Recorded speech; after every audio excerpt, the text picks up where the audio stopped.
Good afternoon. I always wait until I can say good afternoon. It's now 12:02, so it's clearly time for us to begin. I'm Peter Holland. I'm the Associate Dean for the Arts in the College of Arts and Letters, and welcome to the latest round of our Saturday Scholars, a chance that we give to our football fraternity to come and hear what we do the rest of the time when we're not just watching football, or more important, to showcase some of the most extraordinary faculty we have here at Notre Dame. And it has been, I think, a remarkable sequence so far this semester. It certainly isn't going to stop being that today. Brad Gregory is one of our most exciting and brilliant members of the college, and we are delighted that he was able to be prized away from Stanford, obviously preferring the weather in South Bend. He's the Dorothy G. Griffin Collegiate Chair of Early Modern European History, and he's been here since 2003. He was at Stanford from 1996 to 2003 and was tenured there.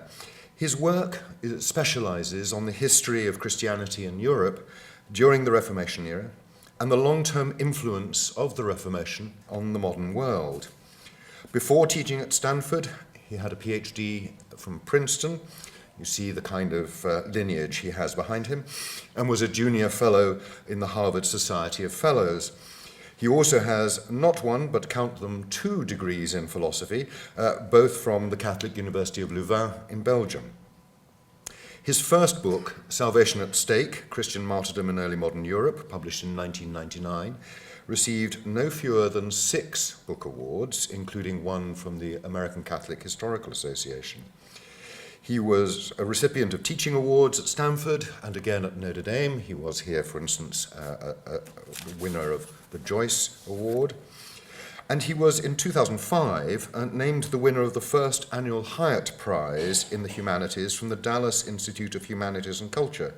And since he attached the dollar amount to the information he gave me, I might as well tell you it was worth $50,000.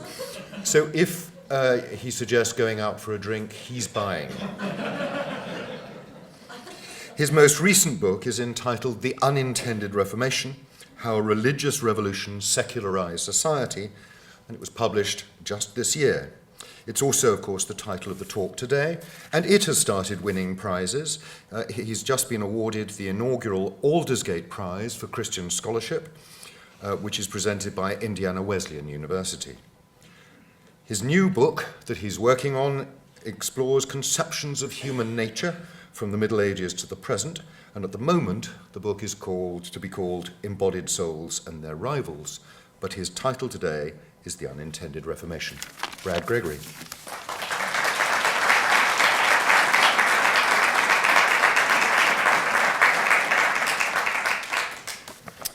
Well, that was an entirely too lengthy introduction, and I did not give Peter the permission to disclose the financial specifics of some of my past recognitions. You could tell also from Peter's attire today that he has his priorities in order.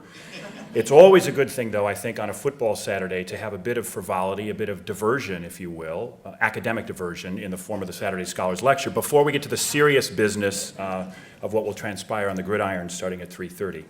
But in all seriousness, thanks very much to all of you for coming. I appreciate you giving up some of your time on a Saturday to come. It's a pleasure to be here. I thank Peter as well for the invitation. As he mentioned, I'm going to share a kind of an overview of my recently published book, The Unintended Reformation. My apologies in advance to any of you who may already have read it. You're going to be sitting through an extremely compressed, but I hope still recognizable, sketch of what is a much more detailed and complex book. For those of you who've not read it, be advised, yes, this is an advertisement for my book, and I hope you'll rush out to the bookstore between now and the start of the game and purchase it. In terms both of its method and its scope, my book is one that will interest more than simply Reformation historians or those interested in the history of Christianity. Its main objective is quite straightforward, albeit ambitious, simply to explain how things came to be as they are, institutionally and ideologically, in the contemporary Western world, something in which most of us, I think, have some interest. Although I am a historian of early modern Europe, and therefore of what one colleague of mine has called the very dead, In this book, I take the present as my point of departure in a study that is as much about the present as it is about the past. Explaining how the past became the present is, of course, one of the things that historians are expected to do. But it might seem a rather strange undertaking for a historian chiefly concerned with those of the 16th and 17th centuries primarily. What have those things to do with the political realities, the global capitalism, the moral debates, the intellectual concerns, the social problems of the early 21st century? Aren't we supposed to stay in our own academic fields? So let me start by saying something about my approach and method in the book. Fields, as historians usually define them, are trained in them, and use them to tackle their division of labor, are well suited to try to answer many questions about the past. But I have come, rather heretically, to think that in paradoxical ways, they actually inhibit attempts to answer the basic historical question of how the world that we as we know it today came to be as it is. There seem to me two fundamental reasons for this. First, historians tend to distinguish fields according to chronological period, nation or region, and type of history. So that historians, professional historians in any case, are usually trained to do what we do as, say, social historians of medieval England, or cultural historians of the antebellum American South, or political historians of colonial West Africa, and so forth. Now, obviously, this is a practical necessity, given the complexity of the past and the unmanageable superabundance of surviving sources. One cannot read and master everything, or even very much. Although my colleague, Felipe Fernandez Armesto, is in the audience, and he does indeed manage to do that. This does not alter, however, the facts that many historical realities transcend national boundaries, and, of course, that human life is always lived as a complex, interconnected whole, not in separate compartments called politics or culture or economics. No serious account of how the present came to be as it is could rely on just one or even two of these domains on which historians tend to concentrate: culture or capitalism, ideas or institutions, social relationships or science. Anyone, then, who wants to explain how the past became the present has to incorporate multiple domains because of their combined explanatory power, which is a corollary of their interrelated historical influence. But how to do this in an intellectually responsible and persuasive way presents an enormous challenge. This goes as well for historians of Christianity, insofar as religion is always lived in concrete contexts by flesh and blood human beings in social and political relationships. I've sought to address this challenge in my book through 6 linked narratives, each of which opens with a description of something important about the present and then asks how it came about, starting with the late Middle Ages and emphasizing the transformative character of the Reformation era.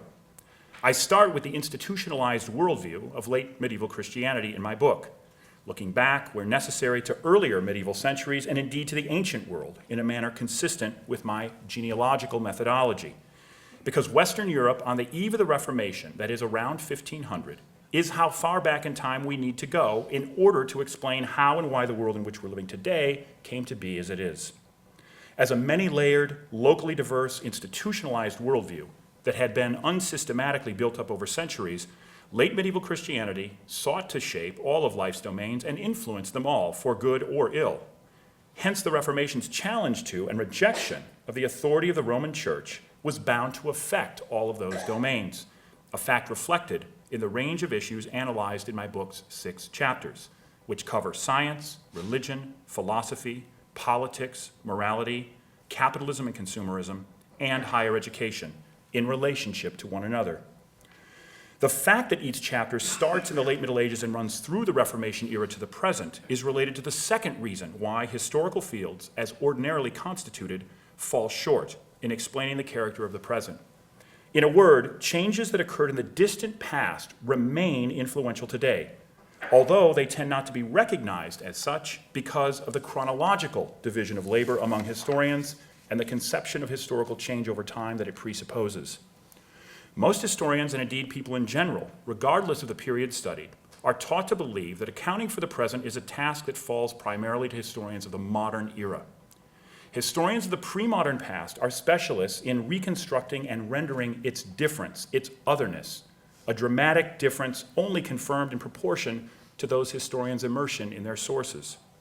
Modernists share this aspiration in their respective ways, but they are also expected to explain how that otherness became our familiar present, an expectation that seems to have increased in recent years in proportion to the unprecedented pace of change driven by technology and globalization. In Daniel Lord Smale's words, the flattening of history, or the telescoping of historical time, has been accompanied by a sense that history has begun to withdraw from an engagement with the deeper past, as history has become confused with modernity. The underlying assumption is that the distant past was so different that knowledge of it is largely dispensable for those of us whose objective it is to understand the ever more transformed present. The same assumption, incidentally, tends to characterize a great deal of scholarship in most of the social sciences, certainly most sociology, psychology, economics, and political science.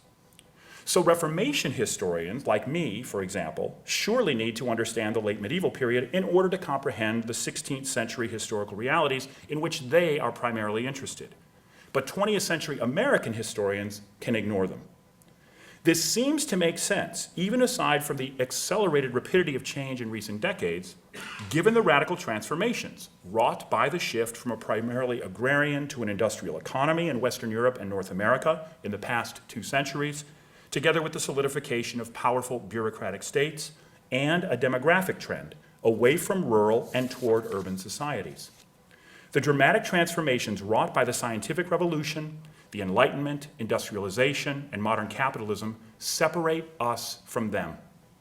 Hence the seeming justification for typical schemes of historical periodization, reflected as well in the ordinary division of labor among the co-authors of Western and World Civ textbooks, in which medievalists hand the baton off to early modernists, that's me, and then I hand it off to the modernists, who gets to do the anchor leg of the relay.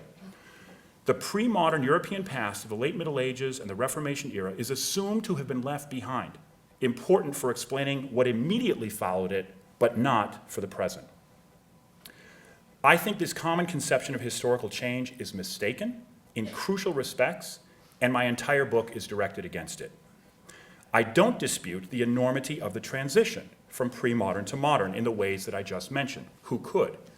But it doesn't follow that we can therefore dispense with the distant past if we want to understand the present.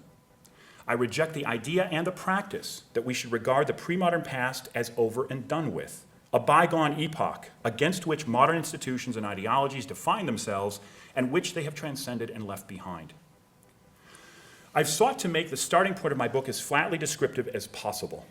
Indeed, I think it risks mere banality to begin simply by stating that human life in North America and Europe today is characterized by an enormous range of divergent and incompatible truth claims, whether explicit or implicit, about values, meaning, morality, purpose, and priorities. And these different claims are usually related to how people seek to live, at least insofar as their economic means and political circumstances permit them to do so. Different people claim that different things are true, they care about different things, they pursue divergent aspirations, they regard discrepant activities as meaningful, and so forth, many of which conflict with and indeed are antithetical to one another, and some of which are politically and socially divisive. Insofar as the past has made the present what it is, any adequate historical explanation must be able to account for all of them, regardless of their content or how all these truth claims and the behaviors to which they're related are held or relinquished, hybridized or adapted. I am concerned then with doing explanatory justice to the full range of the first person plural, we, when used as a collective and inclusive designation for contemporary Europeans and North Americans. The content of we determines what needs to be explained in terms of contemporary ideological realities. Here, the most common problem, it seems to me, is the tendency to generalize in a way that fails to do justice to the diversity of what contemporary human beings believe and care about. Charles Taylor, for example, in characterizing contemporary Westerners in his well-known 2007 book, A Secular Age, wrote that, quote, "We all shunt between two stances in our views about religious belief and unbelief. This will not do, because many millions of people, from divergently devout religious believers to militant despisers of religion, seem not to be doing anything of the sort. To all appearances, and on the contrary, they seem confidently convinced that their respective rival views are correct, not sharing in the ambivalence or the skepticism that characterizes other contemporaries. Who are we? That's the question. If it is empirically inclusive, the pronoun has to encompass skinhead racists and Mother Teresa's missionaries of charity, Angela Merkel and Lady Gaga, Old Order Amish and New Atheists, Hugh Hefner and Pope Benedict XVI. It even has to encompass the most extraordinary, those who love Notre Dame football and those who can't stand the Irish. Now, these are not all, of course, necessarily typical or representative male and female Westerners, but all of them, like all of us, are by definition equally the product of historical processes. So any adequate historical explanation of the present has to be able to account for all of them, and for the full range of different worldviews, values, and commitments that people in fact hold, whether explicitly or implicitly, coherently or confusedly. It must also be able to account for the ways in which they hold their views, as well as for the full spectrum of ways in which people modify and adapt them. So you see, it's a very small ambition in my book, no problem at all. One of the central arguments in the book is that the ideological hyperpluralism, as I call it, of the Western world today is an extraordinarily complex product of rejections, retentions, and transformations of medieval Western Christianity, in which the Reformation era constitutes the fundamental watershed.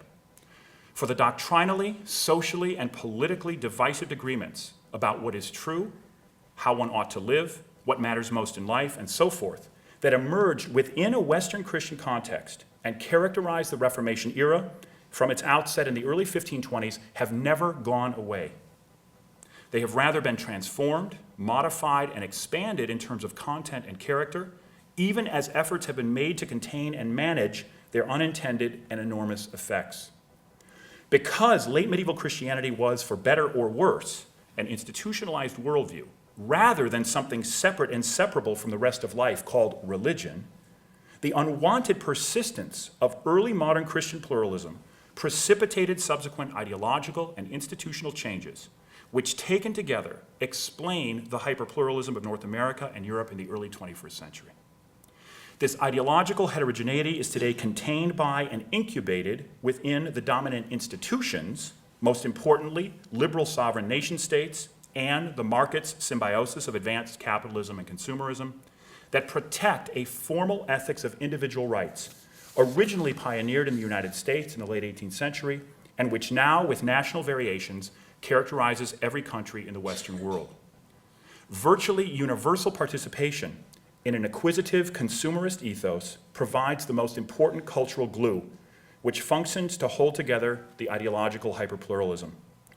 Judging from the consumer behavior reflected in statistics for spending and economic growth, it is correctly assumed by corporate executives, marketing specialists, and economists that the vast majority of people want more and better stuff, whatever their other beliefs, whether at the income level of consumers at Bloomingdale's or Walmart. Contemporary hyperpluralism includes an enormous range of rival religious as well as secular truth claims that offer answers to questions about matters of meaning and morality, purpose and priorities, what I refer to in the book as life questions. Although some scholars in recent decades have expressed a certain astonishment that religion is back, what's actually astonishing is that it was ever thought to have departed, apart from those who believed the classic theories of modernization and secularization were somehow prophecies destined to come true. Religion is part of contemporary Western hyperpluralism not only as a social fact, which is indisputable, but also in the form of intellectually viable religious worldviews, compatible with all the findings of the natural sciences, which is often disputed, although typically without sufficient attention to the intellectual issues involved. Because intellectually sophisticated theology, philosophy of religion, and historicist but non-skeptical biblical scholarship are part of contemporary hyperpluralism, an adequate account of the present must include them. They are part of the world in which we live today, despite having been banished from virtually all research universities, Notre Dame being an exception.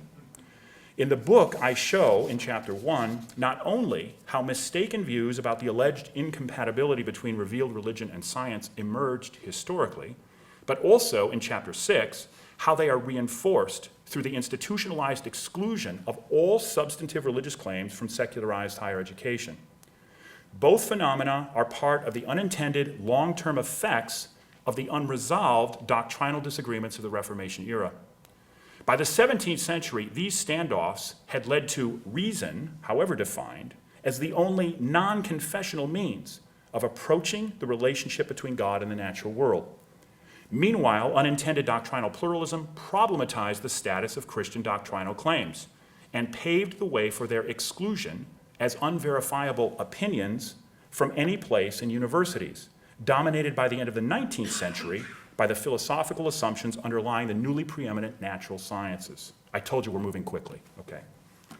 The status of the sciences was secured partly through the applicability of their findings in nationalist states, in agricultural innovations, and industrial manufacturing, which produced the material things that consumers wanted. It's a dynamic going stronger than ever today. Okay, I've said something about what I'm trying to do in the book methodologically, and why, out of the desire to understand the world we're living in today, I've taken this sort of long-term approach. I'm now going to, after I have a sip of water, I'll try to give some sense in a very brief compass of how we're living in a world in which everything today is still being influenced by the Reformation era, whether people are aware of it or not.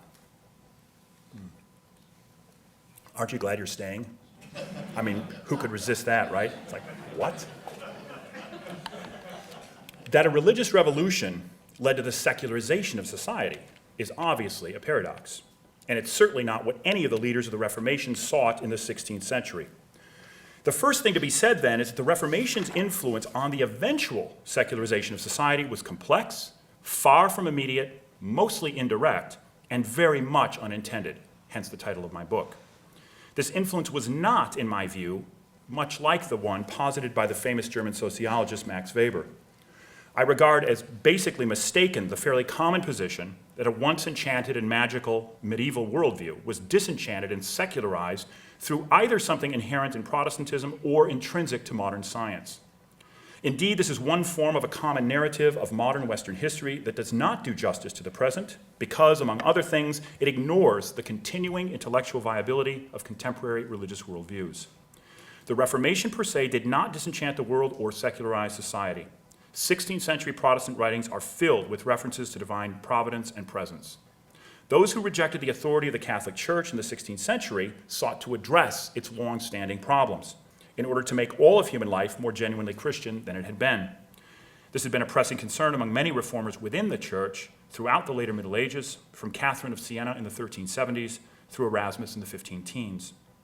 What happened instead, as a result of Protestant reformers' actions, but very much against their intentions, was a long-term, variegated, complex process of the disembedding of Christianity from the rest of life. A corollary of this process was the emergence of the now familiar conception of religion as something separate and separable, distinct and distinguishable from public life, because it came to be regarded essentially as a matter of individuals' interior beliefs plus their preferred worship and devotional practices. There were two principal reasons for this process of disembedding.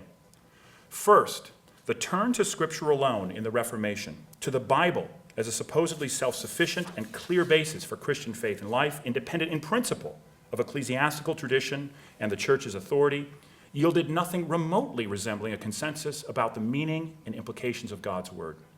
Had it done so, the history of the Reformation and of Protestantism would have looked radically different. Instead, from the very beginning of the German Reformation in the early 1520s, the turn to Scripture produced an open-ended and ongoing range of rival truth claims about what God's Word meant. As 16th century Christians were well aware, the principle of non-contradiction meant that it was impossible for all of these conflicting claims actually to be true at whatever points they contradicted one another. This meant not all of them could belong to knowledge, a fact that eventually, after a long early modern interlude in which theology was politically privileged and insulated in the universities and academies of rival confessional regimes, would contribute to the secularization of knowledge and the exclusion of theology from universities. Religious studies departments would eventually be installed in place of theology faculties, with religion studied on the basis of the same naturalist methodological and metaphysical assumptions that govern the pursuit of modern knowledge in all academic disciplines. In the Reformation era, disagreements about Christian truth among rival antagonists produce literally endless doctrinal controversy, as anyone familiar with the period knows. And I can assure you I have spent many thousands of hours of the last 25 years reading much of this material, without scratching the surface, really. Attempts to overcome the unsought pluralism through different interpretations of the biblical text, appeals to the inspiration of the Holy Spirit, new revelation from God, or the use of reason, in fact, only augmented the pluralism and provided more things about which Christians could and did disagree. Unintended early modern Protestant heterogeneity is thus the most important distant source for contemporary Western hyperpluralism about the life questions, because these sorts of disagreements about answers to these sorts of questions have never gone away. We simply experience them now in different forms and with many more rival secular as well as religious truth claims in a liberal institutional context that permits and protects them all rather than privileging one or prohibiting any, so long as their respective protagonists obey the state's laws. The Reformation sought a return to the pure Word of God, uncluttered by human traditions, pagan philosophies, and clerical manipulations. It resulted instead in a profusion of competing truth claims about the Bible's meaning and God's will that problematize the epistemological status of the claims and raise the prospect of radical doctrinal skepticism and relativism already in the 1520s. Whoever has gone astray in the faith may thereafter believe whatever he wants to. Everything is equally valid. Sounds like somebody, Richard Dawkins, right, today. That's a remark from 1526, not by a defender of Catholicism against the dangers of Protestant individualism. That is Martin Luther, railing against his theological rival, Huldrych Zwingli. Most Reformation scholars ordinarily think about their field rather differently, distinguishing sharply between the politically supported and therefore influential magisterial Reformation and the usually suppressed and therefore numerically, socially, and politically marginal Radical Reformation. To be sure, only two Protestant traditions exerted a widespread, long-lasting early modern influence: Lutheranism and Reformed Protestantism, even though there were hundreds of divergent and rival anti-Roman interpretations of Scripture in the Reformation era and beyond. But here is an instance in which an integrative, cross-confessional approach can shed new light by helping to correct scholarly oversights.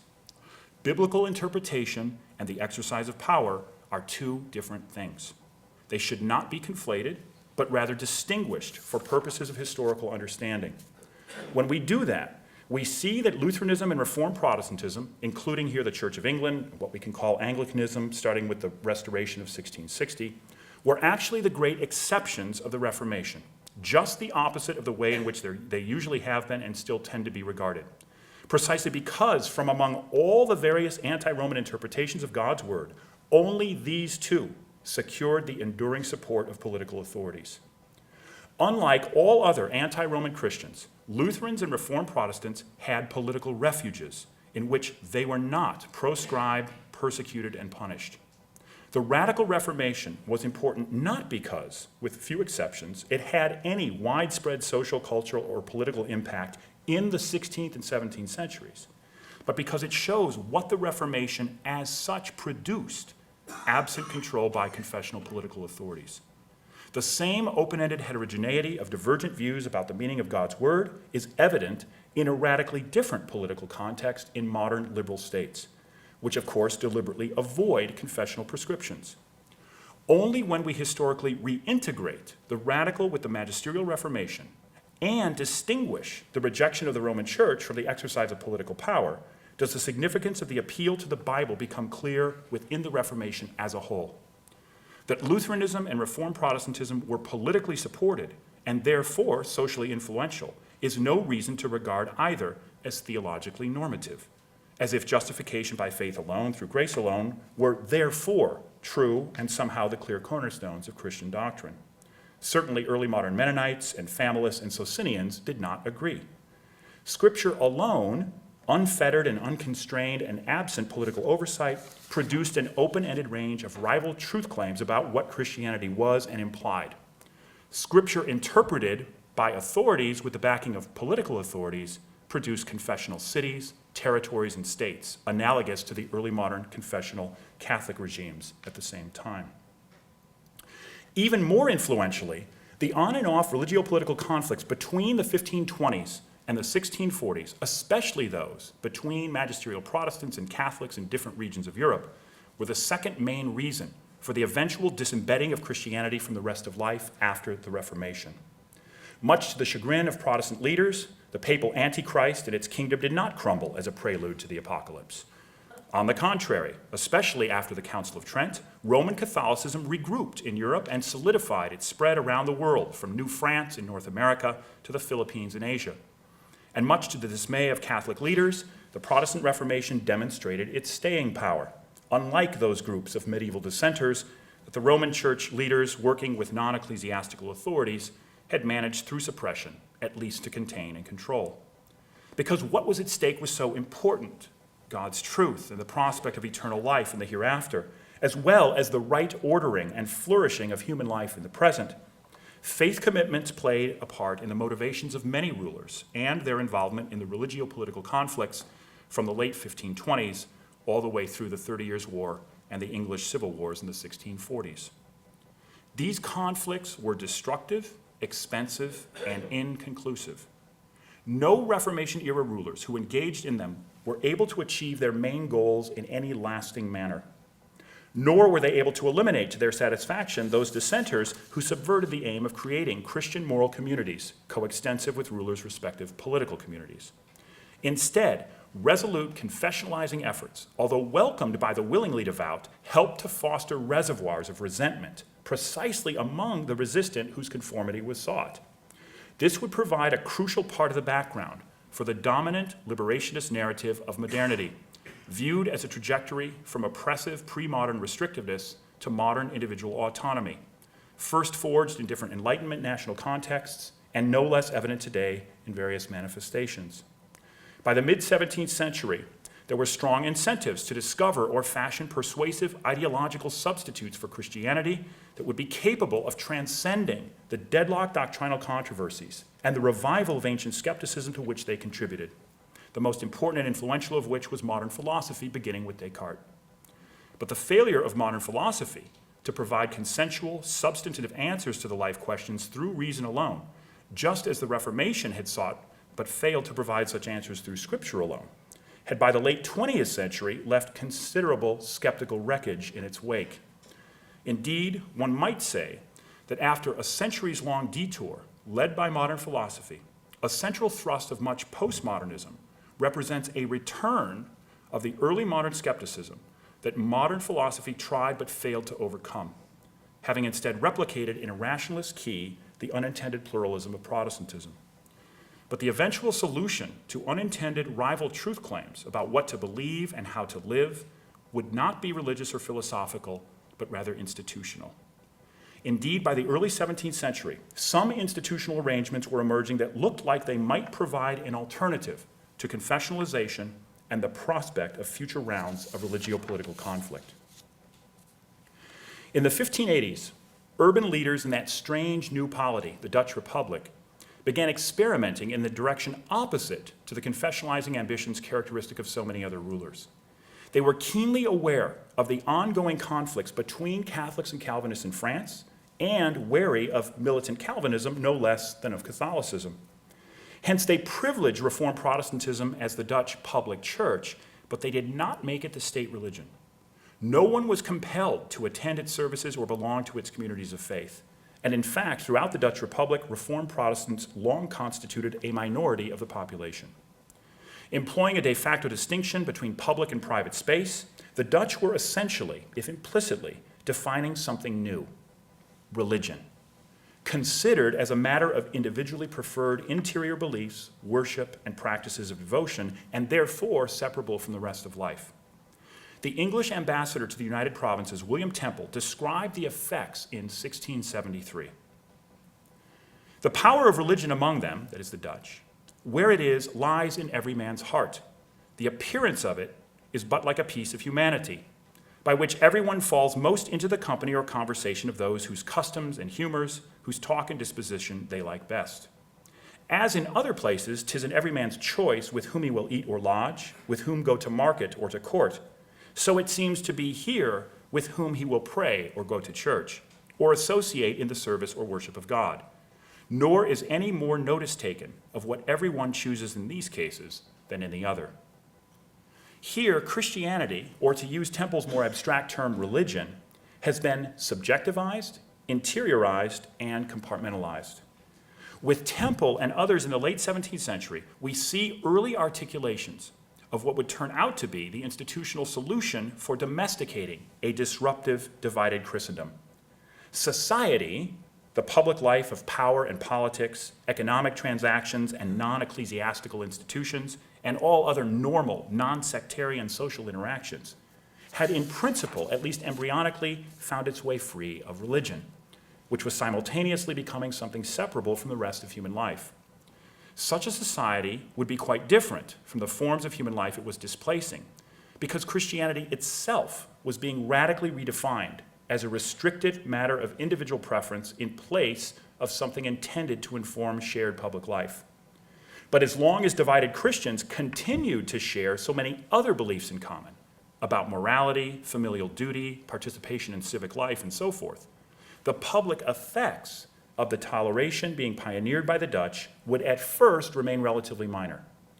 Disembedding of this sort was a gradual, long-term process, very different from, say, the violent de-Christianization of the French Revolution.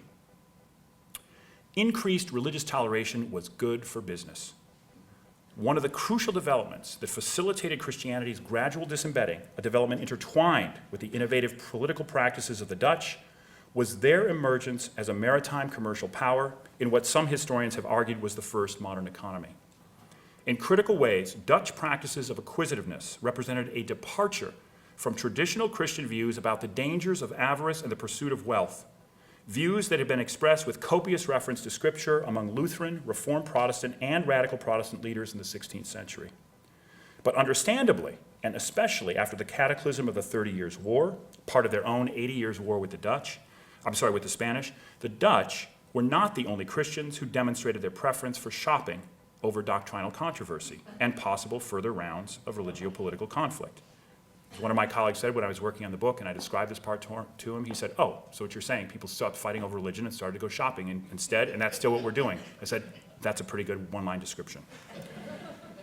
So they, the 17th century Dutch, and other Northwestern Christians across confessional lines became participants in what has been called the Industrious Revolution, the household-based combination of harder, longer work to support increasing desires for the things that money could buy in the pursuit of comfort and enjoyment across an unprecedented swath of the population, beginning in the mid-17th century and later providing ballast for the Industrial Revolution. Thus did Catholics and Protestants both begin willingly to permit their self-colonization by consumption and capitalism, in a sharp departure from traditional Christian views about acquisitiveness. This was not an entirely new development, of course, but part of a much longer trend that in previous centuries had had a much smaller social base. Medieval popes and members of the papal curia, as well as rulers and nobles, plus worldly-minded Renaissance merchants, princes, and courtiers. But besides the expansion of the social base to embrace many more households, first in the Dutch Republic, what distinguished the 17th and 18th century was the deliberate redefinition of acquisitiveness as something good, something positive, whether it was viewed as part of God's providence among 18th century New England Protestant ministers and merchants, essentially the distant ancestors of today's proponents of the prosperity gospel, or whether it was defended as ostensibly inherent in human nature by thinkers such as Mandeville, Montesquieu, and Hume. Increasingly, the desire for more and better stuff was regarded not as a sinful propensity to seek the fulfillments of one's own superfluous wants at the expense of meeting others' most basic needs, to be resisted through self-denial, but rather as an unavoidable and therefore acceptable aspect of universal human nature, whose effects would be benign and beneficial. In this respect, modern capitalism and consumerism should be seen less as an outgrowth of either Reformation-era Protestantism or Catholicism than as an alternative to and rejection of both, the impetus for which was influenced by the failures of Reformation-era rulers to achieve their military and political objectives. What was adumbrated in the Dutch Republic and channeled through Britain's Dutch apprenticeship in the 18th century was first and most influentially institutionalized in the United States at the end of the 18th century, among men and women who'd become much more thoroughly enculturated in the Industrious Revolution, not only in port cities such as Boston and Philadelphia, but as has recently been shown, even in the rural backcountry of Virginia. Yet widespread acquisitiveness was only part of the picture. An institutional political solution was also important in order to address issues raised by the colony's religious pluralism inherited from the Reformation era. In the Virginia debates in December 1784 about whether the state should continue to support publicly and financially the Anglican Church as it had throughout the colonial era, James Madison's notes reflected the persistent relevance of issues that had vexed Europeans and now impinged on Americans since the 1520s. This is Madison. In what light are the biblical books to be viewed? As dictated every letter by inspiration, or the essential parts only? Or the matter in general, not the words? What sense the true one? For if some doctrines be essential to Christianity, those who reject these, whatever name they take, are no Christian society? Is it Trinitarianism, Arianism, Socinianism? Is it salvation by works or by faith, by free grace or free will, etc., etc., etc.? Unquote. The solution, in retrospect, of course, to us seems simple and obvious, namely to permit everyone to believe as they please, to worship as they wished in exchange for obedience to the state's laws. Essentially, a democratization of Luther's "Here I Stand," but combined with a widespread agreement about the meaning and the much narrowed scope of religion, prompted by the disruptions of the Reformation era. What William Temple had observed about the Dutch in the 1670s was thus elevated by Madison into a maxim. It is the duty of every man to render to the Creator such homage and such only as he believes to be acceptable to him. So long as they obeyed the state's laws, citizens could believe whatever they wanted, at least in principle, and worship or not as they pleased. Thomas Paine got it already in 1794. My own mind is my own church. The principal founding documents of the United States are deliberately formal and empty with respect to answers to the life questions. Americans were endowed by their Creator with certain inalienable rights, including life, liberty, and the pursuit of happiness. I think we're going to hear that quoted before the football game this afternoon. But there was no mention of how one was to live, how freedom should be exercised, or indeed in what the pursuit of happiness consists. That was left to individual discretion, even though shared public life continued to depend, in large measure and in practice, on the substantive values and virtues that Americans absorbed through the most important institutions responsible for inculcating them, namely churches and families, whose members were, at the time, as one scholar has put it, awash in a sea of faith. A formal ethics of politically protected individual rights, not a substantive ethics of the good over which Christians had quarreled so consequentially in the Reformation era, would provide the framework for public morality in the United States, even though it continued to depend for its substantive content on vigorous, mostly Protestant churches, the influence of which increased beginning with the evangelical revival of the 1790s.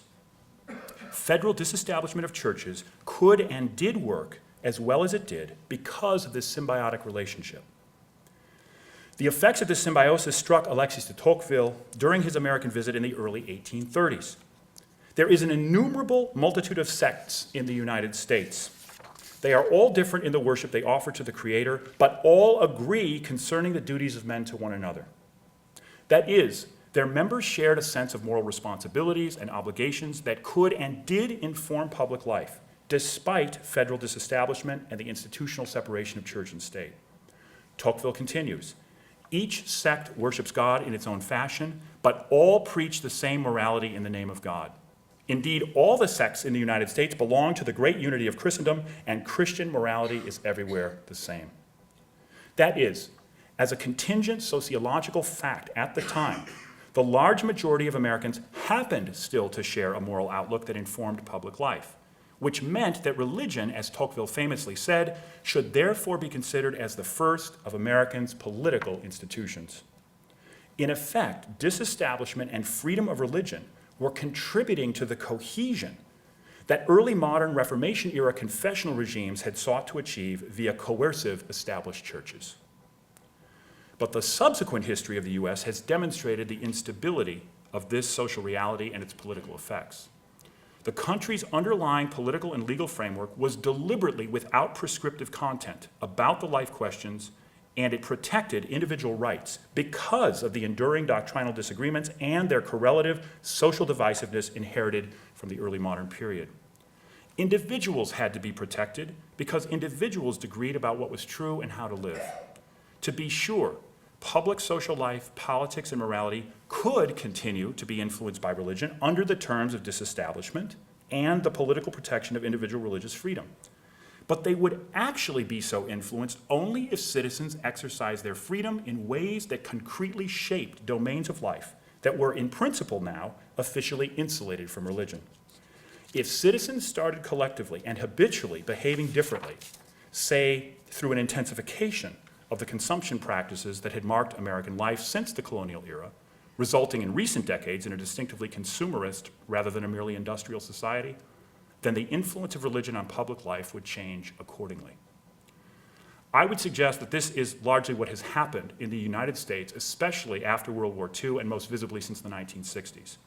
Religion has not gone away, nor have most Americans stopped self-identifying as Christians of one sort or another. But nothing besides consumerism has taken the place of any shared, substantive, politically and socially efficacious view about how people ought to live, how they should exercise their freedom, and how happiness ought to be pursued. What Tocqueville observed in the 1830s is emphatically no longer the case. Americans do not agree about even their basic duties to one another, nor do they all preach the same morality. In contrast to Western European countries, religion is still omnipresent in the US, but it no longer informs American society at large in any coherent way, because religious believers are divided on every socially and morally significant issue in ways that reflect the American political spectrum in general. In the wake of the dissolution of the long-standing American Protestant moral establishment, individuals are free to define and determine the good for themselves and to live as they please within the state's laws. So long as you are politically quiescent, you can believe whatever you want, live however you please, change what you believe and how you live however you wish and for whatever reason or no reason, without regard for anyone else. It's all up to you. Individual choice per se is the highest good. The empirical result is our contemporary hyperpluralism, its attendant political frictions and factions, and what seems to be a growing incivility in public life in recent decades, although I haven't noticed that at all in the recent campaign. One corollary, it seems to me, in the absence of shared assumptions about values, priorities, morality, and meaning, is the level of our bumper sticker political discourse, in what one scholar has recently called our poisoned public sphere. It's a discourse short on rigor, filled with rancor, even among that minority of citizens that still seems to care seriously about politics. But why should we care about the lives and problems of people we don't know? Those outsourced laborers in China and Mexico who make all the stuff we buy, or the urban poor in our own country, when we can go to the mall instead, or simply go online, pull out the credit card and enjoy some retail therapy. Ignoring others is perfectly constitutional. It's how we can choose to live in exercising our liberty in the pursuit of happiness. Even though American per capita income increased 8-fold in real terms during the 20th century, we are now living in a society without an acquisitive ceiling, in which there literally is no such thing as too much, provided one has the financial means to do as one pleases.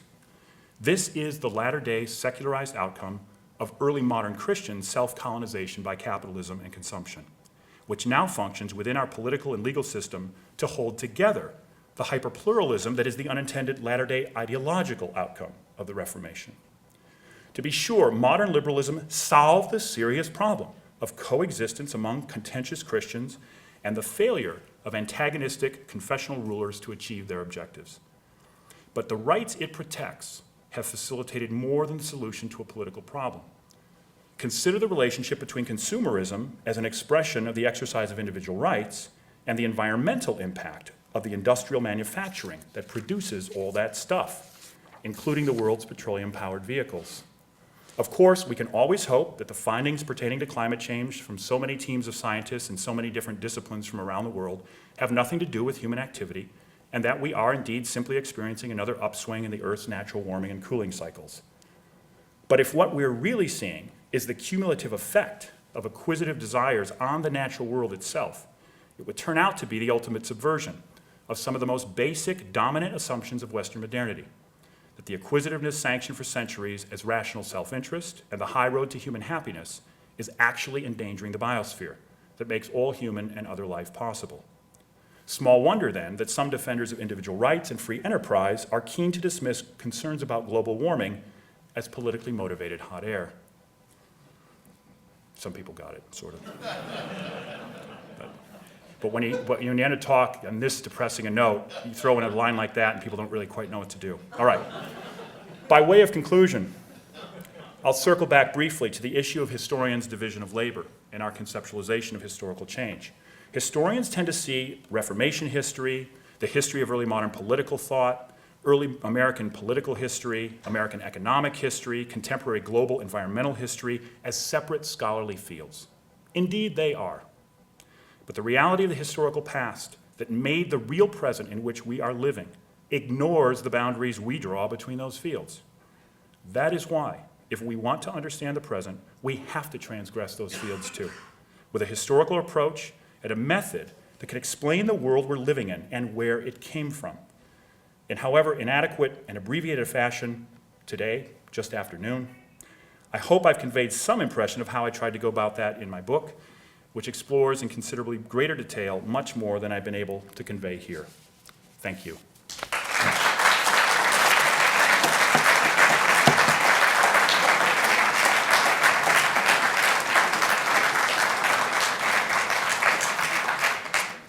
I think it's my duty to take a few questions, so. Yes? Professor Gregory, I did read your book, Yes. Professor Gregory, I did read your book. Thank you, that's excellent. You can stop. Wonderful. Go on. I'm so taken by it that I Googled the review. Thank you, that's excellent. Go on.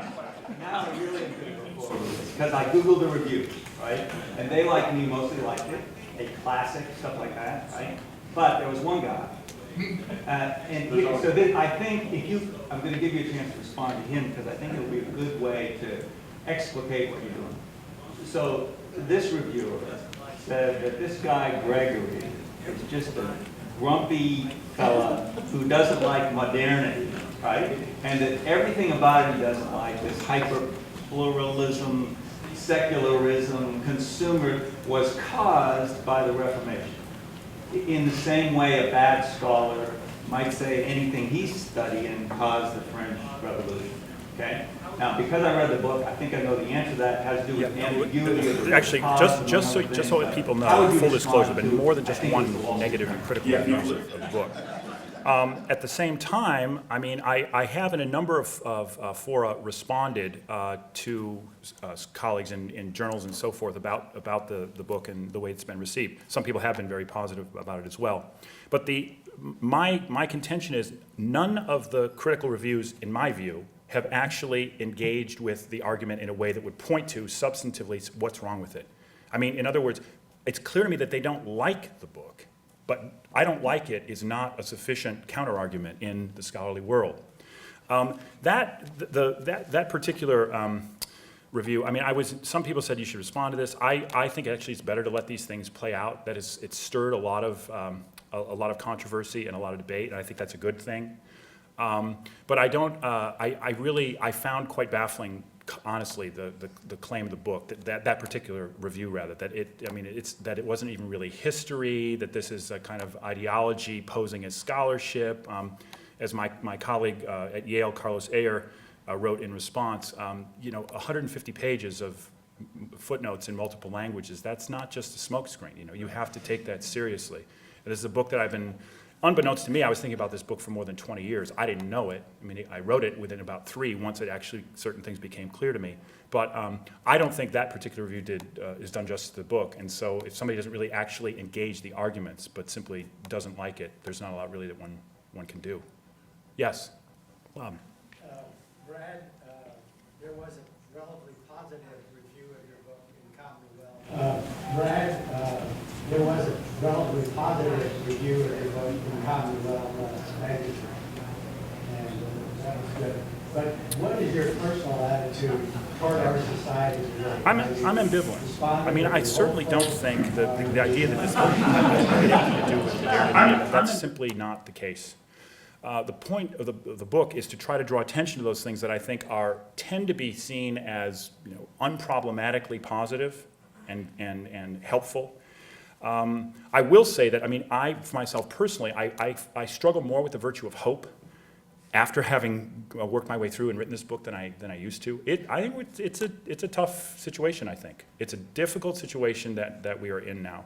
I do not think that there are persuasive, compelling intellectual bases, for example, to sustain a conviction about universal human rights in the absence of some kind of transcendent anchor. I know lots of people disagree with that. I'm perfectly prepared to debate with them about it. But I think it's naive to think that we will simply go on more or less respecting people and being decent to one another. I think we already see the fraying of this in a variety of different ways, the ways that certain laws are articulated and so forth. But I think we're in a very difficult situation. I think to me, I mean, I know people also dispute the evidence for global climate change. To me, it seems pretty indisputable. The question, how much of it is caused by human activity as opposed to natural warming and cooling cycles. To me, that seems a dangerous game of roulette to play. Let's hope that let's go on and keep buying, and ever more stuff. It's a tough situation to be in, because the only realistic way I think you could imagine that brake being put on that is through unbelievably oppressive, draconian governmental intervention. That would be horrible, right? I mean, the idea that more and better stuff is kind of like it's sort of like the backbone. It's the skeleton around which we build the flesh of our lives of meaning and purpose and so forth. Is really one of the cornerstones and most basic commitments of the Western world, really, since the 17th and 18th century. So I think that's really troubling. It's problematic. But I think it's a duty as a scholar. I mean, I hope somebody really could persuade me otherwise. Many beautiful, good things about our world, but many really serious and troubling ones as well. It's kind of rambling, anyway. But if you write a big book, you get big questions. So, and I should just accept that. Yes? Yeah, it was very interesting history, and I'm sure your book is going to sell well in the Dutch. Yeah, it was very interesting history, and I'm sure your book is going to sell well in the Dutch context. But I have a question. You're basically describing the conflict here between the Protestant and the Catholic Church, but you're not saying very much about the Catholic Church and the way it reacted. After all, in Europe we had wars for 200 years around these things. And so it's, you can even call it a dialogue if you want, and there's compromises that work themselves out, which actually I think means that the Catholic Church agrees to human rights, etc., etc. So I'm sort of wondering why. In my talk, I talked about the second. First is the kind of the disagreements about what the meaning of Scripture is. We turn to Scripture to get away from the authority of the church. That's one of the reasons for the disembedding. The second is, as I emphasized in the talk, the religio-political conflicts between Protestants and Catholics, absolutely critical. Without that, the history I'm talking about doesn't unfold. There's lots about Catholicism in my book. There's a lot about the problems of the late medieval church, without which I don't think you can make intelligible the success of the Protestant Reformation. So, I mean, there have been some critics too who say, Gregory, he's Catholic, he's at Notre Dame, no wonder he's just blaming the Protestants, If the issue, the point of my book is explanation. It's not, but if one wants to talk about blame, I think we might as well assign just as much blame to all the shortfalls and the problems of the medieval Catholic Church at every level. Because without those, in deep, pervasive, long-lasting ways, I don't think the Reformation unfolds the way that it does. I do talk in the book as well about certain aspects of contemporary Catholicism, but the book is more concerned. It sets out. It says, what's the situation in which we find ourselves today? It describes certain key elements of the contemporary world, and then it asks about explaining how to get to there. I'm not concerned with explaining in a kind of comprehensive or wide-ranging way aspects of contemporary Catholicism, or indeed too many aspects of the contemporary world per se. I see Peter nudging upward, which means I think we're probably at the end of our time, so. Our thanks, as always. Yeah. Thank you. Thank you very much.